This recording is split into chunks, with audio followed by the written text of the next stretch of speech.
Hey everyone, in this quick tech how-to video, I'm going to show you how to take a screenshot on your Android phone and where to find the screenshots once you've taken them. There are a few ways to do this. First, I'm working on a Google Pixel 2 that does not have the home button on the front of the phone. But if your phone does have the home button, to take a screenshot, you need to hold down both the home and the power button on the side for a couple of seconds. You will then see the screenshot be taken. On most newer Android phones though, like the Pixel, they've now gotten rid of the home button. To take a screenshot this way, simply hold down the power and the volume down button at the same time for a couple of seconds. You will then see the screenshot be taken. Finally, you can also use Google Assistant to take screenshots on any enabled device.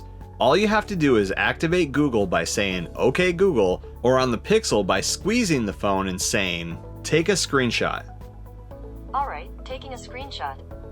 Google Assistant will then take the screenshot for you. Once you're done and you want to see what screenshots you've taken, head to the Photos app and select Library. If you don't have the library icon, you may have to tap the menu button to expand the sidebar and then select Device Folders. In here, you'll see the Screenshots album. Tap that and you'll see the screenshots in there. And that's how you take a screenshot on an Android device. Thanks for watching. Please like and subscribe and stay tuned for more quick tech how-to videos.